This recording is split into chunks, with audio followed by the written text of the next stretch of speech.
together from another. It's the jam, my man. The air from the east is thick with the smell of crude oils, heavy metals and other byproducts of the modern era. You could almost... It's a traffic jam for the ages. Harbor gates up the street are shut tight, no explanation given. Workers on... Meanwhile, we're all stuck here in long-haul limbo for days upon days. Feels like forever. Like I was born on this here roundabout and this was all I ever knew. Just me and the metal and the tires, the oil and the fumes and... Yeah, imagine. It's been a whole week already. So tell me, what do you need? He ain't one of us drivers. I know that. All accounted for. Otherwise, I haven't really asked about that. It's easy to see he's telling the truth. He's kept his nose out of the dark stuff. Analyzing the fundamental structural and psychological conditions of being stranded in the midst of a sea of motor lorries and their sad, despondent chauffeurs. A sense of surprise there ain't more bodies hanging from more trees. Oh, high-grade narcotics, illegal firearms, stuff like that. Can't even get a few jokes past you, my man. I've got another haul of found cargo. Mostly sporting goods, tracksuits, and that kind of thing. They usually get shipped to Grad in the Occident, though we've been making headway in the Il Moran market lately. This rockin' beauty. Sure is, like a rash you can't get rid of. You interested in heavy-duty cargo machinery? Neat. For carrying large quantities of cargo a long distance. These found tracksuits need to find their way to the kids way out in Wamrau and Laurent Bird somehow. We're pals and all, but I can't just freely hand out the merchandise. The bosses won't be happy. The man taps his fingers rhythmically against his arm. Don't be a stranger.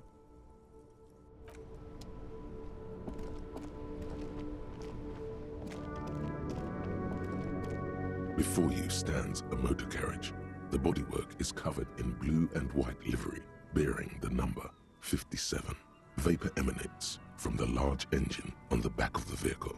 It hasn't had time to cool off yet. This must be the infernal machine that tore you from oblivion. In the cabin, you are welcomed by a set of steering levers, a radio microphone on a hook, a pull-out toolbox under the seat, and the soft glow of the fuel preheater gauge. A scent of leatherwork and heavy fuel oils washes over you. A metallic drawer slides out. Take what you need, officer. It's going to be a long case. I'm not protective of my tools, like some men are. He's clearly a little protective of his tools. But what can you do? Work is work. The handles are... You can do good work with these. Cut chains, locks, and ropes, especially belts. The pull-out toolbox slides back into its nest. Preheater gauge casts a warm glow on the steering levers and the radio on its hook.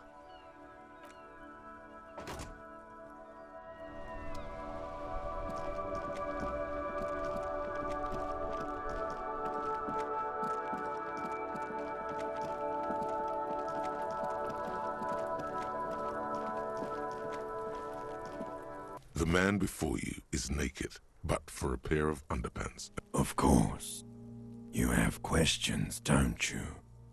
The power of your imagination.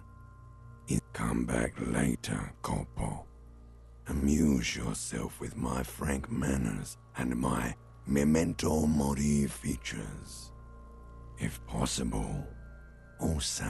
The hangman's... Industrial strength.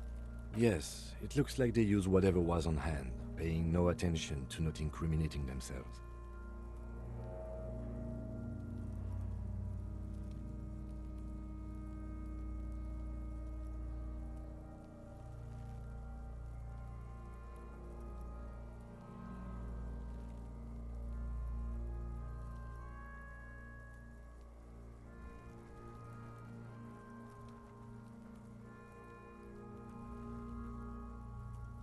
The brief suggested as much, politically motivated by the ongoing strike. Did you not get... Okay, you should ask me for one the first moment we get. The cadaver hangs from the car. Yes?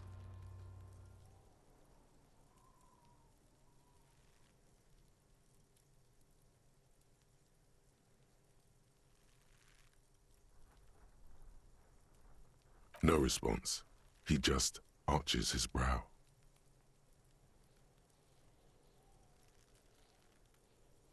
Have you tried... There is a sudden, harsh edge to his voice, like he's tired of hearing about your personal affairs.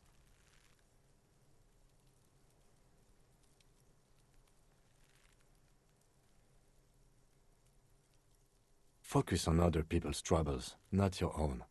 That is a relief. A moment passes. The lieutenant... What do you want to know?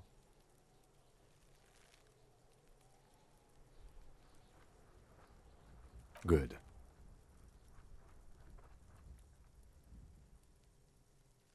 Me? I don't see how my life is pertinent to the investigation. That's a fair point. All right, for the good of the investigation, what do you want to know?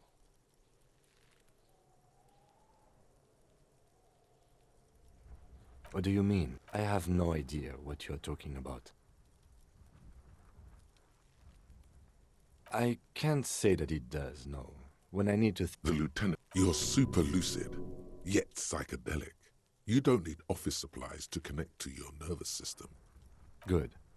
Let's check.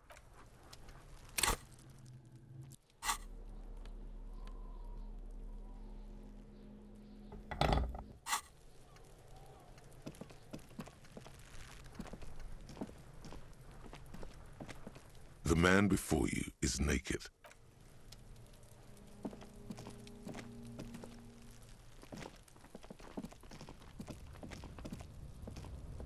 An inconspicuous pile of the roofing material.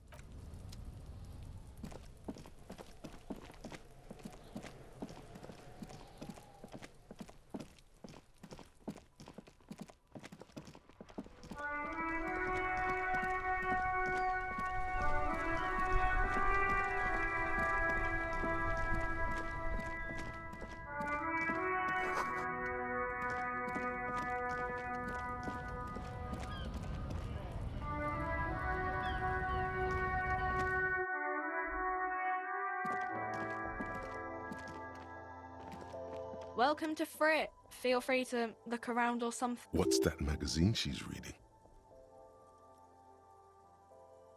You mean this?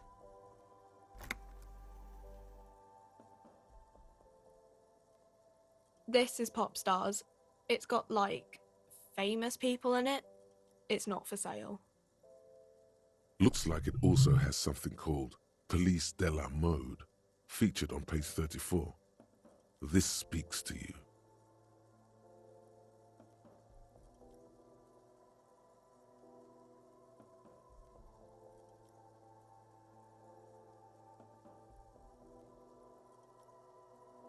Yeah, they're kind of boring, but, you know.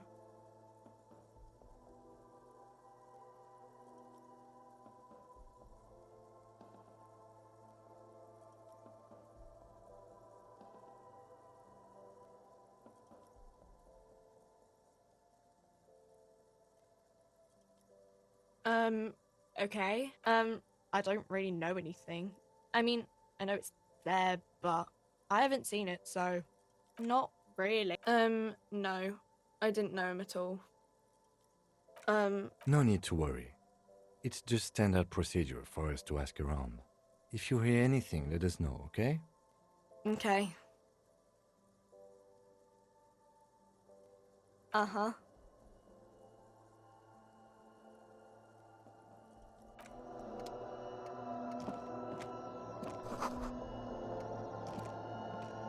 The tear machine stands in the corner. A sign says, Oh, that's the tear machine.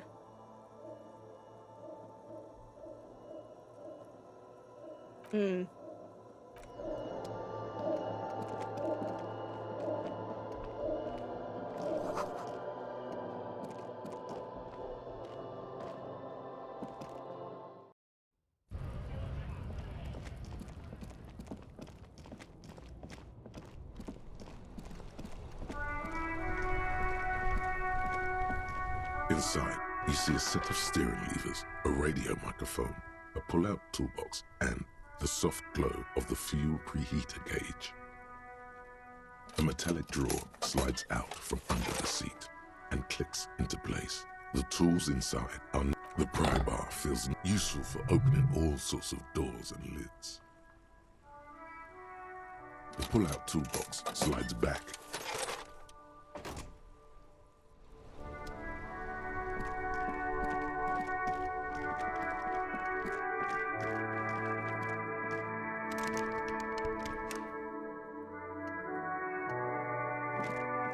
An old call box with a matrix of push buttons lists all the companies in the East Delta Commerce Center.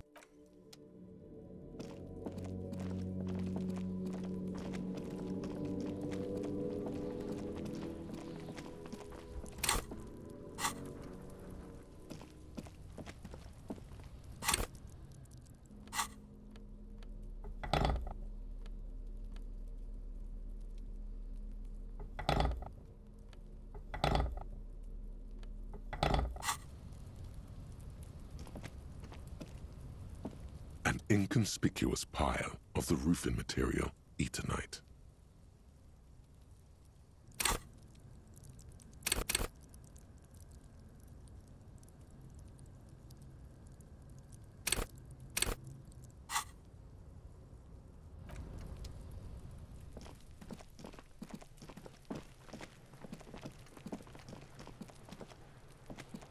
This trash container is... There's something in there. Not necessarily connected to the case, but the body is downwind from here. Maybe you prefer the smell of garbage to the smell of death. Trash? Food waste from the cafeteria? They log this... What do you mean, feel?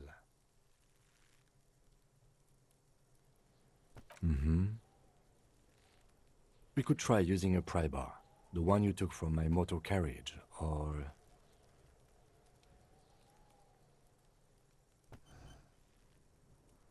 We might want to ask for a key from the manager of the Whirling in Rags. He probably has one. And he also has information.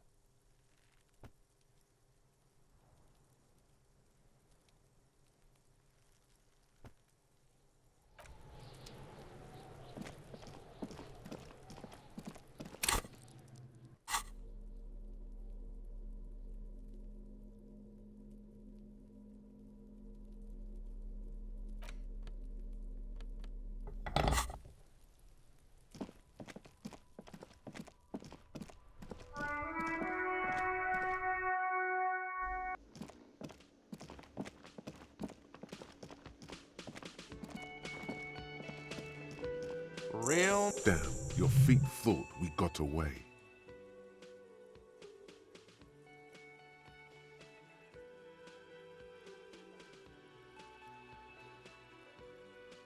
You know what? The stupid drinks you've had are on the house. You know, now, I still have to charge you for 3 nights and the broken window. That's 100 square. Not entirely. Now, what the hell did you want? Mine? Thank you for clearing that up. Why do you keep... Why? I thought as... Well... It seems a little callous, doesn't it? Something stirs in you.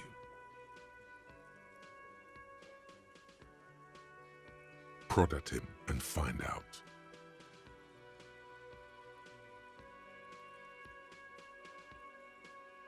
What do you need them for? It concerns the case. Just bring them back once you're done, please. By the way, where is home? The address is coming up blank, but you've been at this hostel cafeteria for only 3 nights. Where were you before? You had to be somewhere.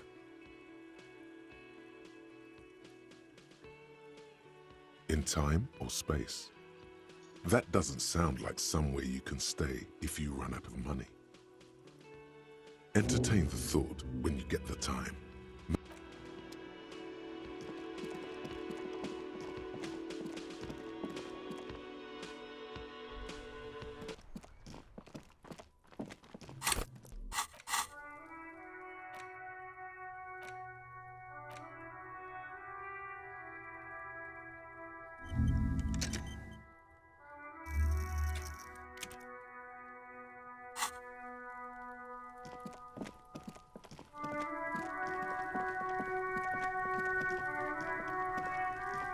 This trash container is locked. With a well, don't. Maybe you shouldn't. Maybe you shouldn't. Of course you should. This is your time to shine. The smell of rotten food rises to greet you. You see soggy cartons, dirty rags, and organic waste. We're just in time. This hasn't been emptied for over a week.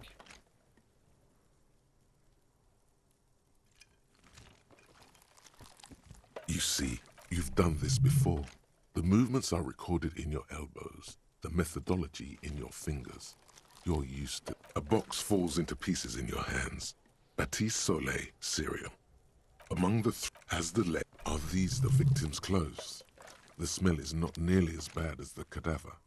These clothes could not have been in contact with the deceased for more than 2 days after his... Cadaver in. Drop them in here, officer.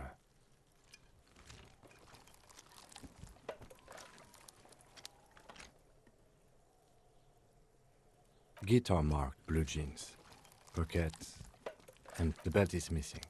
That's it. Do you see anything else in there? Something slimy catches your eye.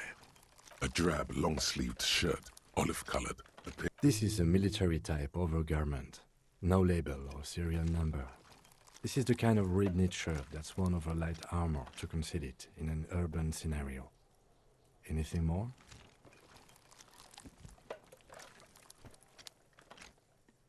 The rest of the rags are just kitchen variety waste. Just garbage.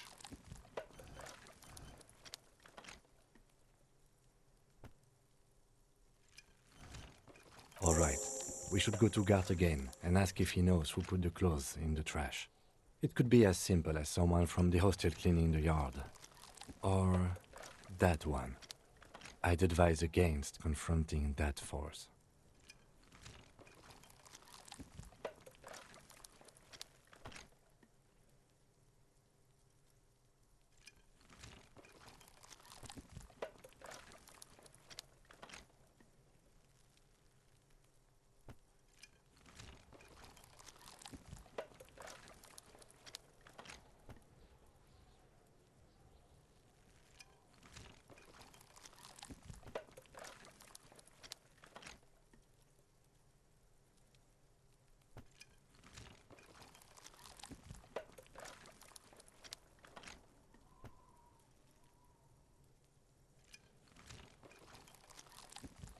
Not really.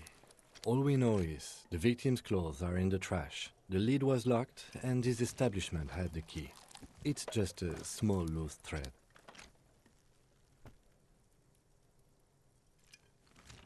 The lieutenant nods, then looks back into the trash container.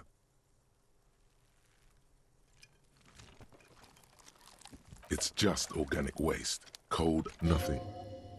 What's this? A blue piece of plastic sticks out from the apple peels. Something larger. A clipboard.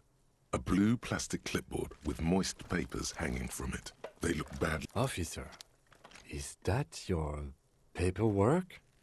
It is. Look, the plastic has the RCM street grid on it. You've even got an autopsy form in there. If you don't mind me asking, how did this get in the trash?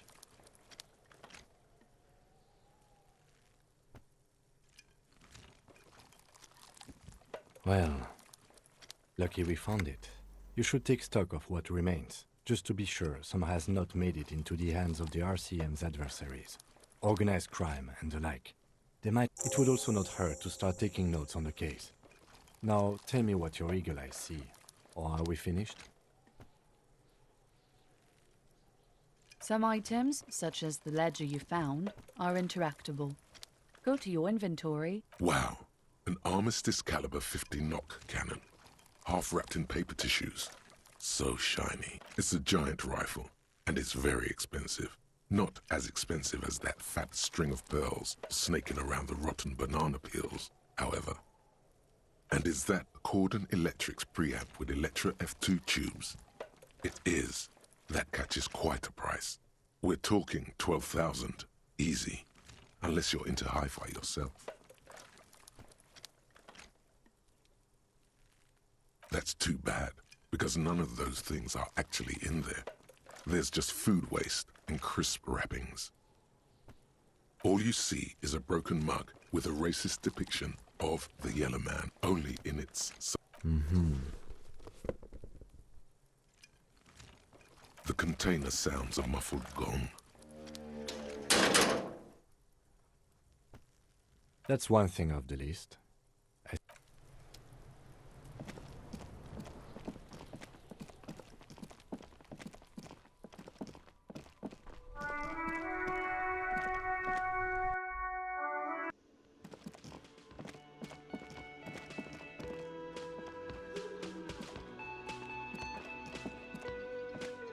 Can I help you?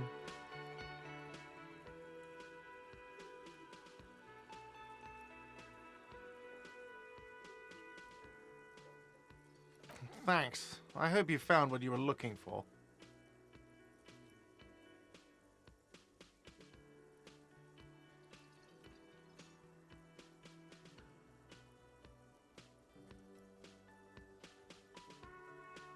As it should be.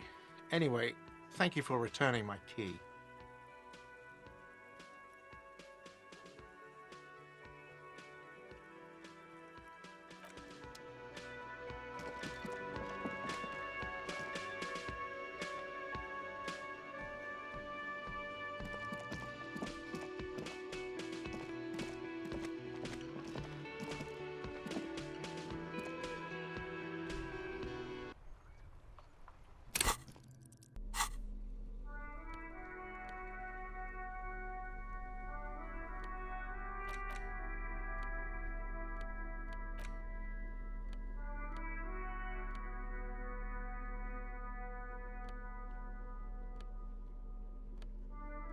It's the ledger you found in the trash. A pitiful cabbage of white and yellow papers hanging from plastic board, barely held together by a metal clip.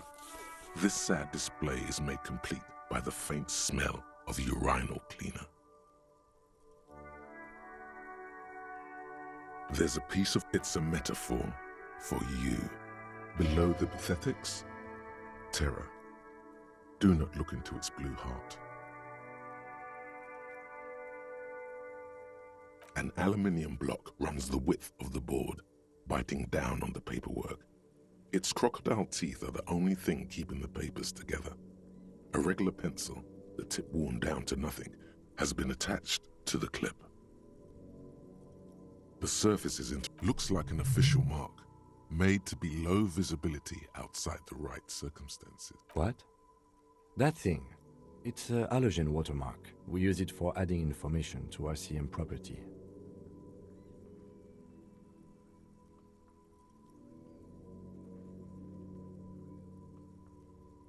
Any capable light with the right wavelength will do. All RCM vehicles have headlights designed to reveal halogen watermarks. This means you can read the watermarks if you just turn the lights on. It depends. Aside from an anti-counterfeiting stamp, mine has my station number and address. How many years you've been on the force, he's thinking. It'll have that. Okay. While a bunch of sodden papers sag from the clipboard in your hand, it's a sorry sight. They're not exactly white. They're yellowed in patches by sunlight and alcohol, and covered in dense blue handwriting. Ink escapes into watercolor patterns, reaching its tendrils across entire pages.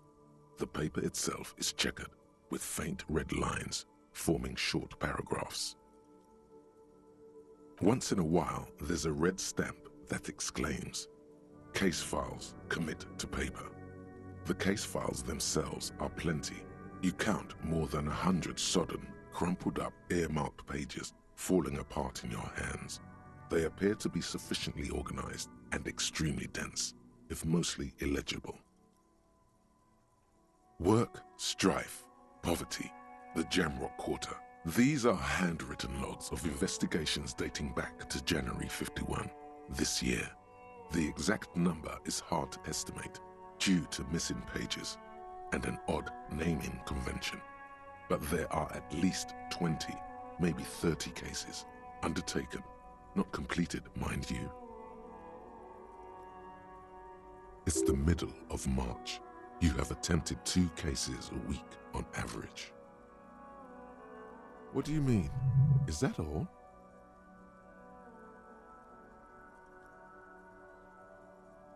Huh? 2 complex cases to undertake is a lot, yes. You really have to push yourself. I would not suggest it, lest you start making mistakes. 2? That's a lot. I didn't mean to say you are making mistakes, by the way. That was presumptuous of me. That's okay. We all do, sooner or later. Like a fan of gills, the checkered papers dry in your hand. The handwriting is extremely dense, if mostly illegible. Yes, it appears you employ a, shall we say, robust yet literary system. Each investigation has its case number written on the margins. Yet, still more tellingly, most are accompanied by a name.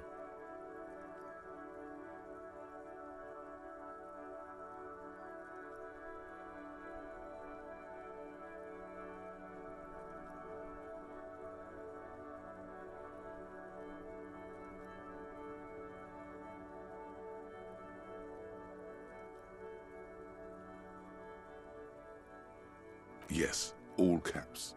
One is called The Next World Mural. Another, The Square Bullet Hole Murders. Another yet, The Unsolvable Case. Others appear more light-hearted. The guys on a couch in an unexpected location, and The Murder at the Hookah Parlor. Even the rare article-free collapsing tenement. Murder features prominently throughout. It's going to take an effort to piece these case files together, but it can be done. Once you're done inspecting them up close. You mean the alphanumeric? Officer, precinct, time of arrival at the scene?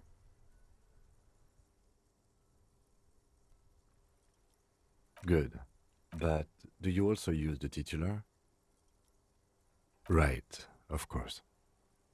Like a fan of gills, the checkered papers dry in your hand. There is, for precisely one more. 15 pages near the end remain untouched by the damage. The checkered grid forms a structure of passages, breaking the case into subtasks to accomplish. The ledger only comes with an old, worn-down lead pencil. It will do, barely. But onto the paper with a brash free hand, uncannily similar to the rest of the letters. The wording comes easily.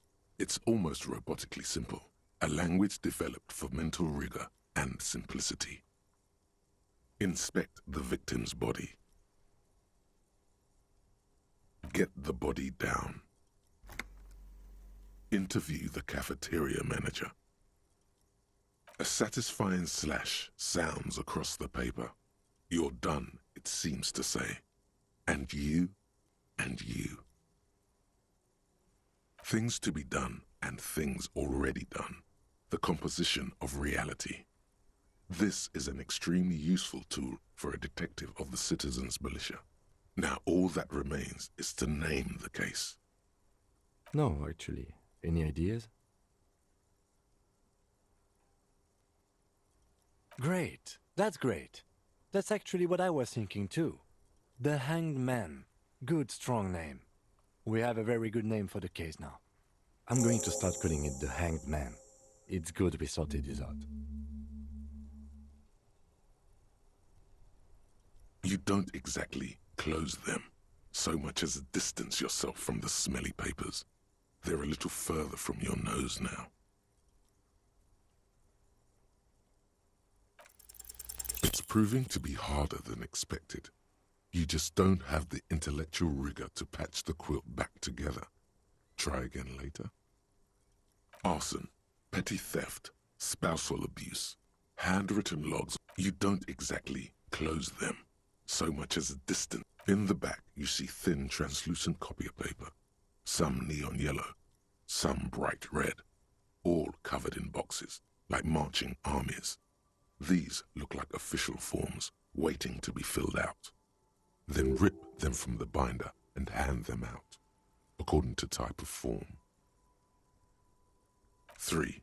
The topmost are misconduct fines, the middle ones are station calls, and the bottommost are field autopsy forms. Each is easy enough to make sense of. A monetary penalization ranging from 20 to 250 real. Severe cases allow for 1,000 real, but that requires special paperwork. The details of issuing these fines are spread out over the rest of the fields. These are quite sinister in turn. They give a date and time for the person to appear at the specified precinct police station. Below the call are the criminal charges you risk by not appearing. All in a print so small it could be considered downright cute. A dozen pages of thin copy paper, bright red in color. You see the parameters of a deceased human form waiting to be filled in. Age, sex, condition of internal organs. Yes, all that remains. The rest of the stinking cellulose is much worse for wear. Being sandwiched between the board and the rest of the paperwork must have spared the fragile copier paper. It's made of dark blue plastic, hard enough to beat someone to submission with. The edges are rounded, however. The U4 size board feels thick and heavy in your hand. Light shimmers on its wet surface. On the back you see the embossed letters, RCM. Blue. The blue heart. Don't look into it. Something rattles inside, ever so lightly. Is there a hidden compartment? And something small inside, light, made of paper or cardboard, or dried flowers perhaps. The plastic shimmers like lapis lazuli, but it is not see-through. You cannot see to its center. With your hands, U4-sized pages hang from the clip screwed to the top of the board. The two sides of the board appear slightly misaligned, like a drawer that's come off its slides. If you bend the plastic on your knee slowly, the slides snap back into place. It should be possible to just, without resistance or sound, the two panels move against each other. The compartment is now open. 2 ticket stubs and a handmade postcard. 2 octopuses are smiling, reaching their tentacles toward each other in the colored pencil drawings. The tickets permit access to the zoo in Revachol East. The aquarium costs extra. These let you go there too. Thin wax paper has been glued to a piece of cardboard. Sounds like leaves rustling when you pick it up. You see violet flowers, floral patterns, patches of glue. It smells of chewing gum, apricot flavored, a touch of cinnamon, the end of summer. You think the label says tutti frutti. Familiar handwriting lines the inside of the card, looped, round letters in a woman's hand. A young woman in her 20s. There is care, effort, and a smile, you think, although that is not something you can read from someone's handwriting. Harry, it begins. You're already reading. I wanted to write you a letter so you can read it when you wake up. Maybe it will make you happy. Throw it away, please. A merciful wind blows in from the bay of Revachol, dusting the ground at your feet and raising newspapers far away. You feel the card slipping into it.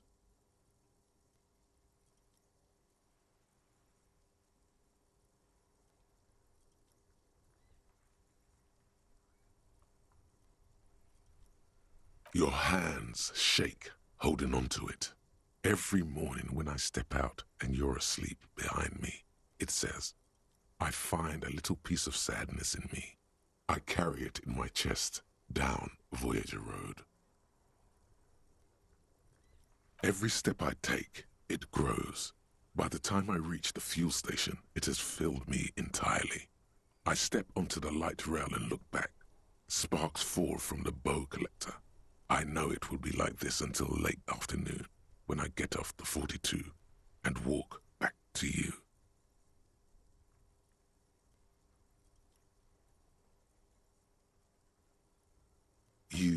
You. Every step I take will get lighter. It almost makes me run. Sometimes I do. Kisses, kisses, kisses. You feel the air sucked out of your lungs and the blood sucked out of your head. You feel the ledger slip from your hand. No, hold on. To what? Detective, is everything all right?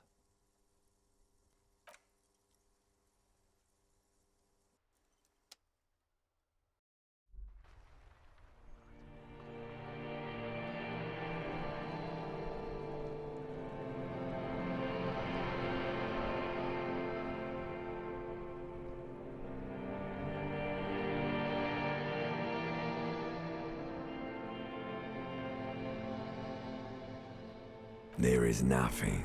Again.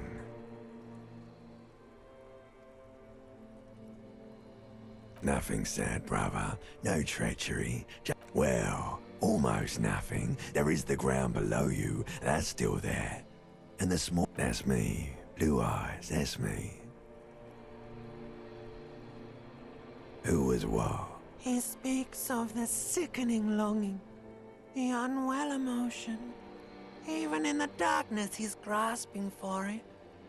Still trying to hold on to the great sorrows slipping. The call when you're dead. Here in the paleo-mammalian cortex, we call it because it's always there. Tell him. Ah, yes. In the olfactory system, they call it the apricot chewing gum. It didn't smell nice. It smelled like betrayal. Bloated corpse of the past resurfacing. Don't prod at it. It will start moving again.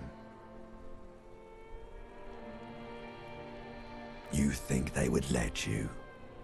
Until you disintegrate into biomolecules? No. Someone is breathing on your face now, inspecting your pupils, stupid idiot. Yes, they're pouring something on you. It's in you. It's delicious. Glowing lights on a dashboard emerge out of nothingness. In the upholstered cabin of Lieutenant Kitsuragi's motor carriage, seated in the driver's basket, the air is thick with leatherworks and heavy fuel oil. Drink. Water. The water is cold, silvery, the stuff of life itself as it pours down your parched throat. The pounding in your head recedes. The darkness parts. With greedy gulps, you down half a liter of cold water. Some of it spills on the driver's seat. The lieutenant pays no heed to it. What happened?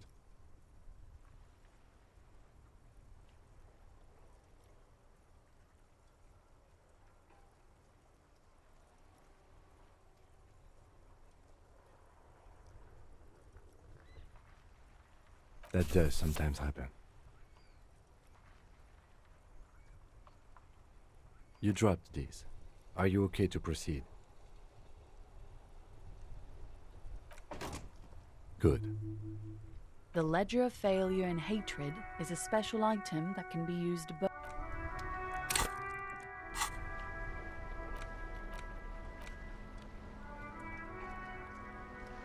It's just a racist mug. What's there to read here? Oh boy, here we go. What are you going to say about a broken, tossed-away mug that you dug out of the garbage?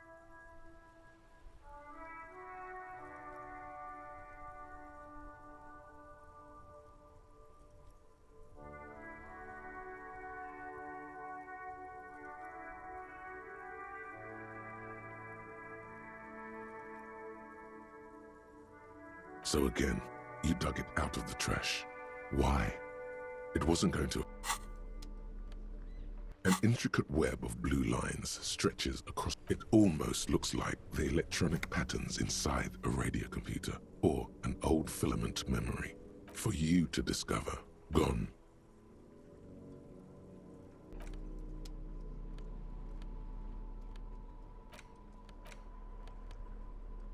It's the ledger you own, and the cool piece of toilet paper is stuck to the back. It's just toilet paper sticking to the back of the plastic. Still wet, the toilet paper peels off the plastic easily. All you have to do is shake it off with your finger and voila! The ledger now looks marginally. The acidic stench, like the bits they put into public piss bowls, probably called Fermi discrete or your nose does not understand what it did wrong. Without resistance or sound, the two panels move against each other. The compartment is now open. Inside, you see 2 ticket stubs and a handmade postcard. It's slightly, ever so slightly, difficult to breathe once you've done so. The drawer is locked. Blue ink drips from the white pages in your hand.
Trying to sneak. Apparently, she doesn't like. Pigs come to take me out. Trying to snuff me out. Faggoty.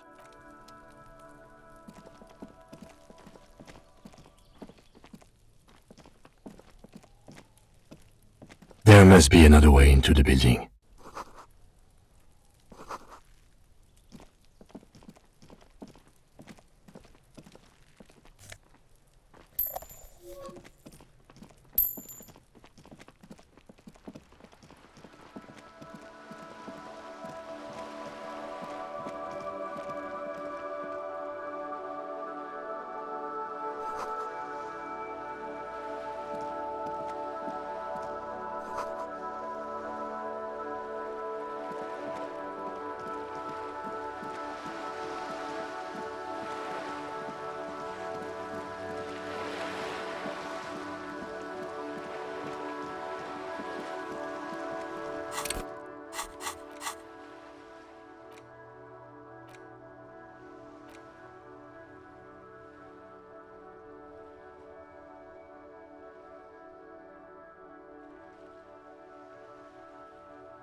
inconspicuous pile of the roofing material, Eternite.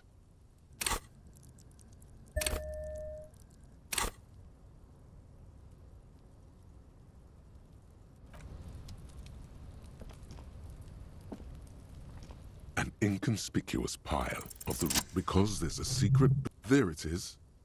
You see a shabby little door.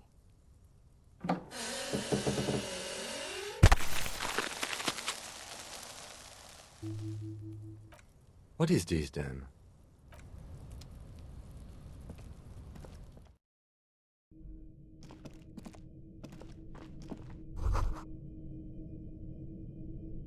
Be still, my beating heart. It's amphetamine. Sweet amphetamine. The lieutenant isn't studying the powder in the mirror. He's studying you.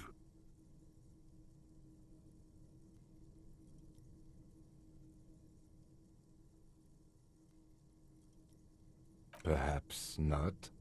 This is below our pay grade, detective. However, see that ladder there? It's probably another way into the industrial harbor, no?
Yes?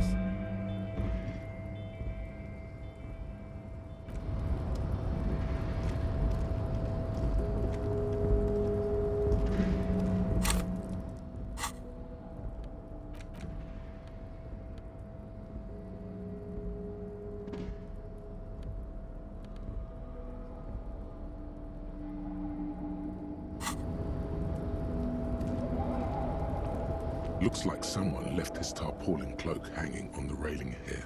When the wind ruffles the cloak, you can most definitely see a white rectangle on its back.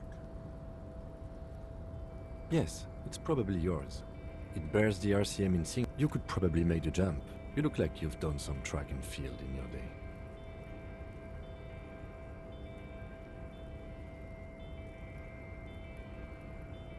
The wind is aggressive up here. The lieutenant looks at the enormous crane towering in the distance. That machine is a Kvalsund 1020 HK.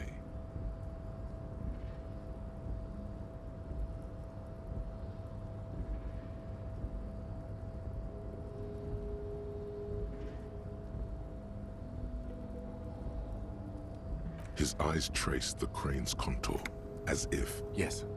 We were in the middle of something. Your cloak.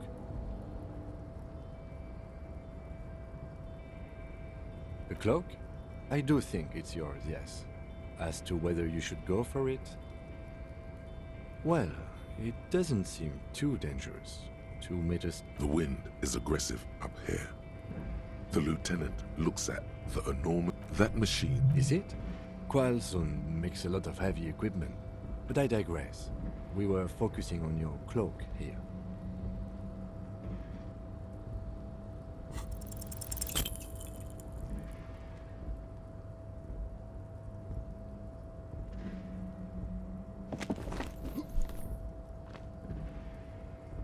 Nope, no. That's still too high. What were you thinking? You're not a gymnast. You could have died there. Shit. Hey! What happened? I understand. We can always come back when you are feeling better. It's just a cloak after all.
A thin man is... As you step in, he nods to... It must be his name. Garancy. Garancy, Quebec. Sounds representative. The man puts his cup down and replies something, his left hand drawing arcs in the air. He smiles and bangs his ladle against each of his pots in turn.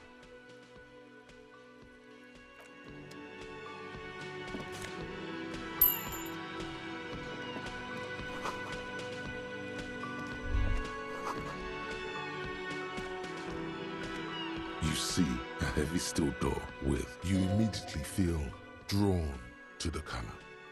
Blue is for mystery. You do? It's a door in the back of the kitchen. Why do you care where it leads?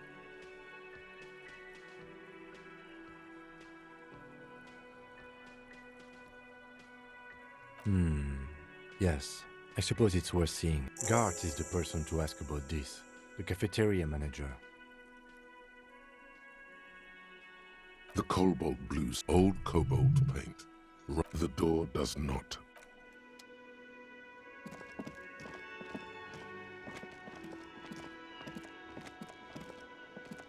Can I help you?